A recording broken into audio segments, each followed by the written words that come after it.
You better stop kissing him.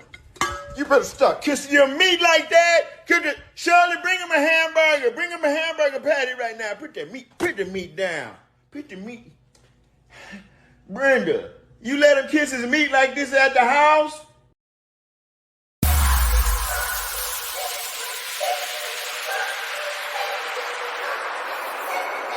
Tempo weirdo.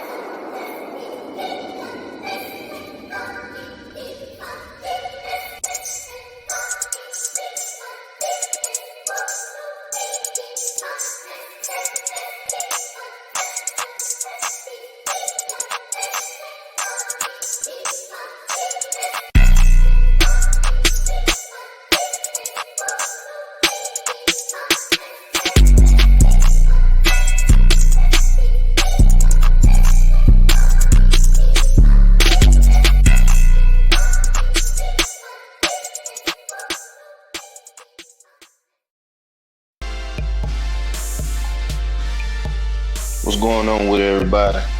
It's a special episode of the Fried Chicken Show. I'm your boy Big Giz Composition, and we're reviewing The Circle Season 7, first episode, 10 minutes of episode 2. Cause I don't like leaving people on cliffhangers and stuff. You know how these shows do. They're gonna leave you on a cliffhanger, but I got to see what was happening at the end. I got to see that part too. So the first part, break down what the Circle is. The Circle they introduced. It's a social media game where they talking on to a screen to other people and chatting with them and stuff and trying to build alliances to carry them all the way to the finals. And only one person win $100,000. And $100,000. A lot of money. I love it. Shoot, that's a great opportunity for them. But it depends on how they play the game. So you have a couple catfish, and you have some people play themselves, but the details about themselves might be false or whatever like that. And shoot, this season ain't no different from that. And so the first character that we see is 54-year-old Deb from Pittsburgh. She plays Rachel, 26 in college. I think she's like in higher education of technology or something like that. And shoot, I like her quirky attitude, and it's gonna be fun to see how she progressed during the game. The next character is a 23-year-old named Kevin Fernandez. He's playing himself, but his details ain't correct. He's gonna be playing as a lifeguard. He's actually a wine and alcohol sales rep, and then so he's a split. He seemed like a life of the party type partier, and getting to drink and have a good time and stuff like that. So it's gonna be interesting to see how he played too. The next one is a down south brother by the name of Darian.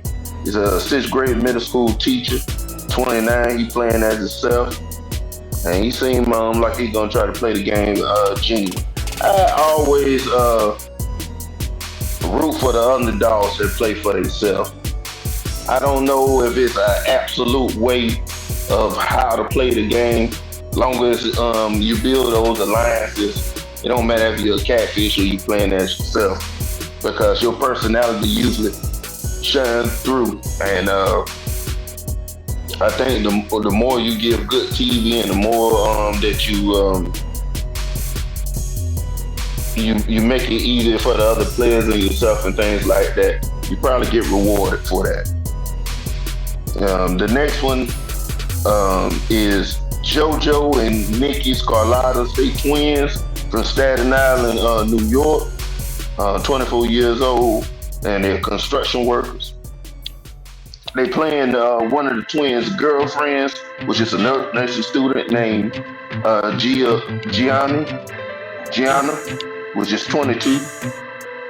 And to me, they're gonna be the energy, the excitement of the show, because when you have them duos and stuff like that, I never seen a duo win the circle. But again, I'm gonna root for the underdogs. I think this could be a first for. I think the twins probably could win just by just looking at the energy and things like that. And these are just my first impressions of them when I had seen the episode for the first time. They playing the catfish, so we got so far 2 catfish and 2 people playing themselves. Then we have Heather playing her ex-boyfriend Andy, which is a bass player, 34 years old. And that's gonna be interesting. She considered herself, if she played as herself, people would thought she was a catfish because how she talk and stuff during the test, road this and all that kind of stuff. So she's gonna have her work cut out for her too. She gotta play a man. We got one that gotta play a woman and a younger woman. We got one that gotta play with a career he ain't never had before. And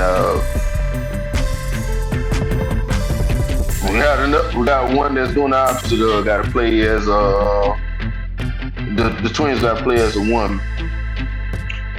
And then later on, we have Jadeja come into the circle. She playing as herself. She's a type of engineer.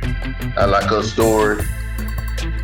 She's 24 years old, a Texas girl, very beautiful young lady. And then we have another beautiful young lady, one of the youngest of the bunch. And she's also from Texas. Her name is Savannah. And she has this little cute dog named Samson. And her story is very interesting. When she was on the way to college or something like that, she got in a bad car accident. She ended up having to have constructive surgery and stuff like that, where they found a tumor in her head and they got that out. And without the 2 ways it could have went, she could have passed away from the car crash, or if the car crash didn't happen, she could have. They probably wouldn't even found that tumor and stuff like that. So she's a very blessed individual, and I like her story. Everybody have either something that they doing positive for somebody if they got the money, or they just got a gut wrenching story. I don't really know what pulls what makes them select the people, but they do a very good job of getting them tugged on your heartstring stories. So in total, we got 1, 2, 3 people playing themselves so far, and 1, 2, 3 people playing catfish.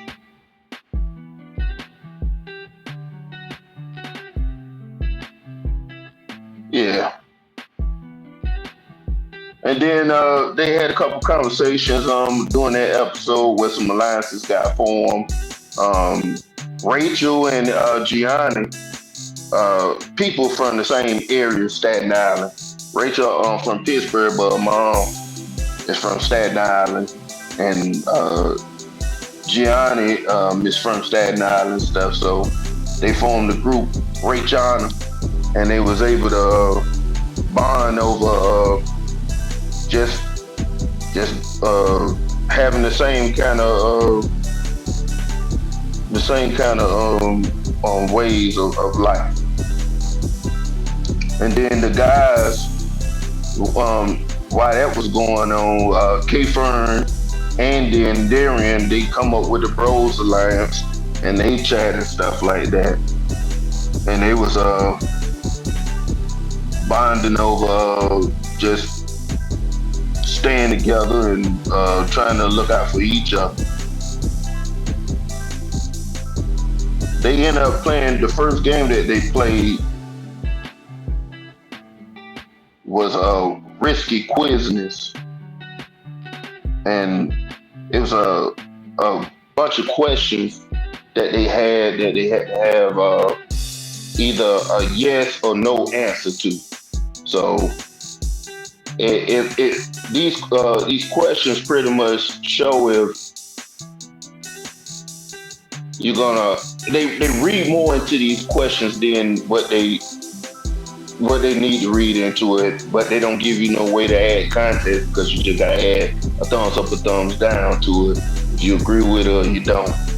And it was funny how a lot of these questions was asked because it was like usually one person that would answer the question outside of what everybody else was going with. Everybody would go with one thing, and then one person be like, "No."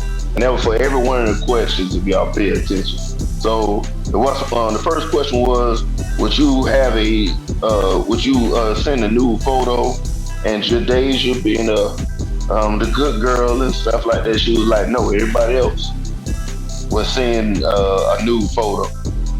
And the second question was, would you join the Mile High Club? Now, I was unfamiliar with what that meant, so I had to go on Google and get the information. So Mile High Club is having sexual intercourse on the plane up in the air. And everybody was for that besides Jadasia. And the most popular question that ended up having somebody had to explain itself was, would you jump in a icy lake to save a dog? And everybody had said no.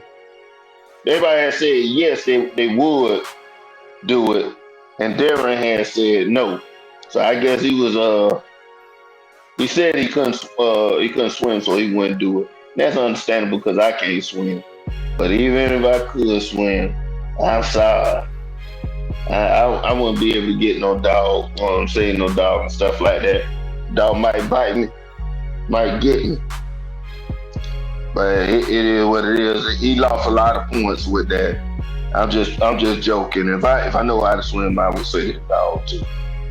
And the last question was, would you read a text of your part on your partner's song? And everybody said no besides Darren. So he dug himself further and further down the hole. And with some very good conversations during that episode.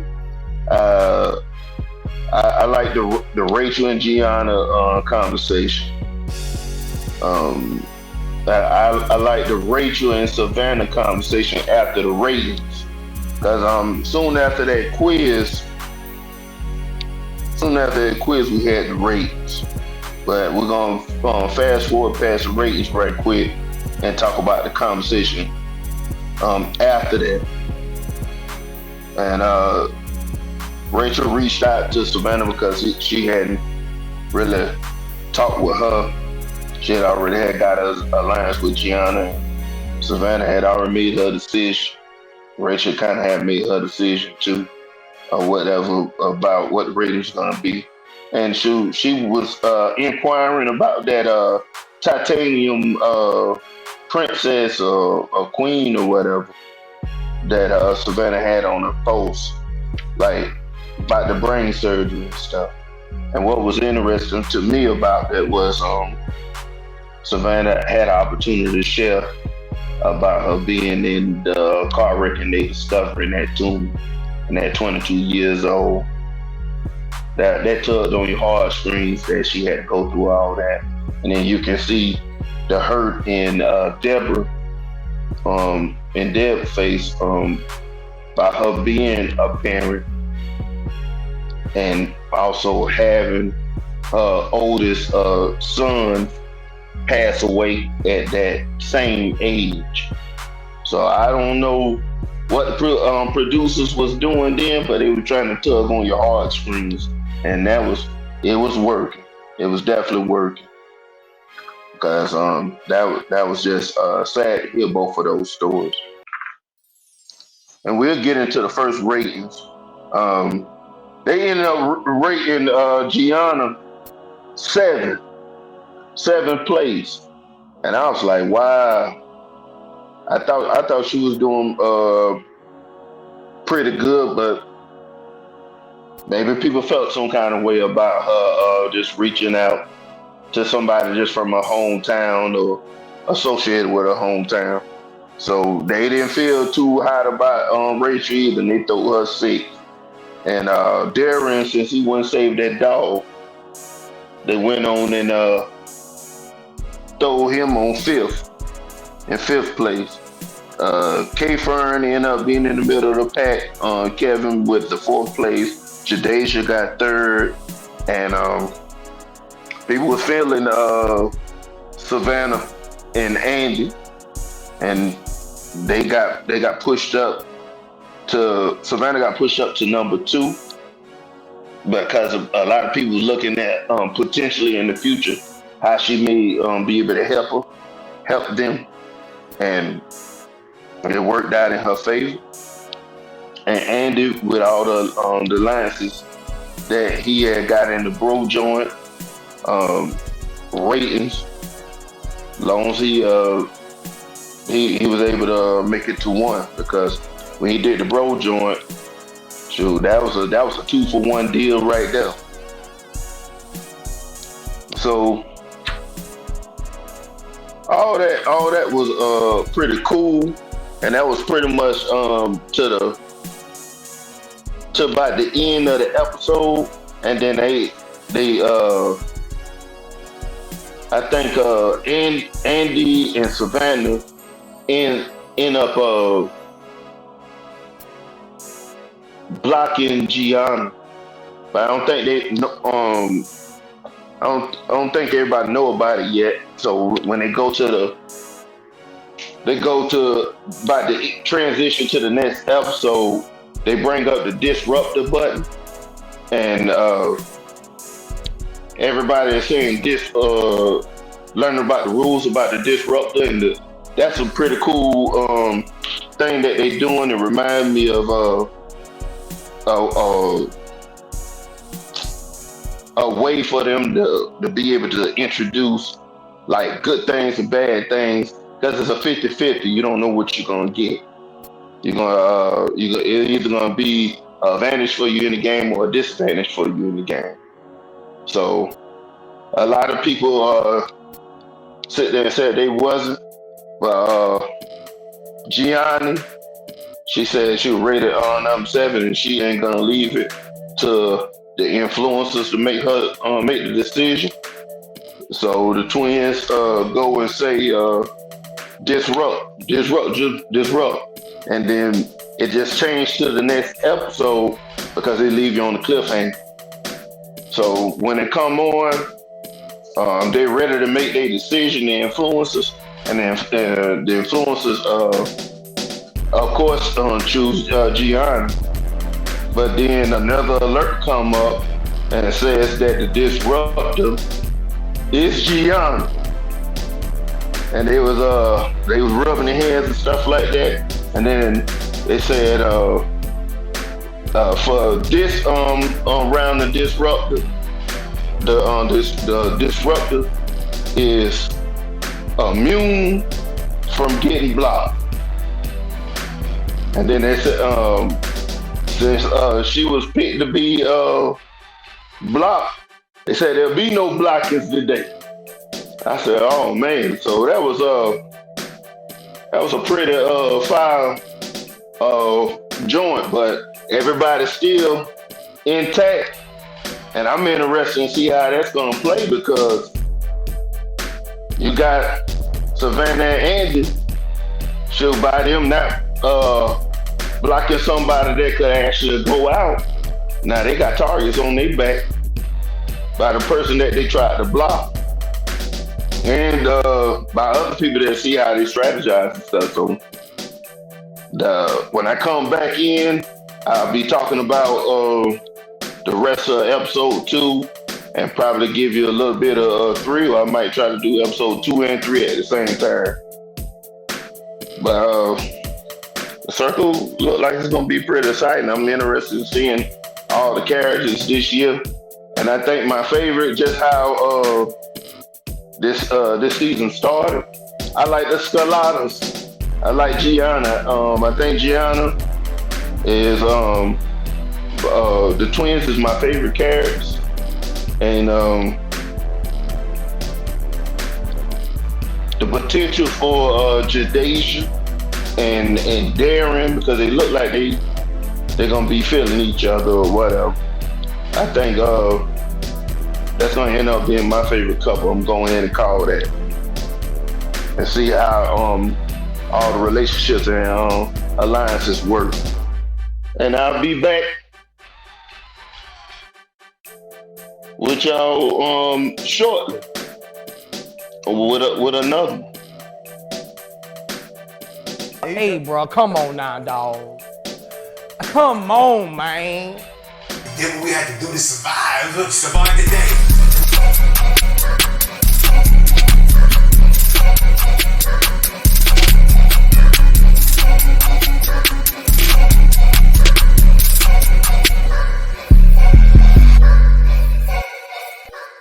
Did what we had to do to survive. Survive the day.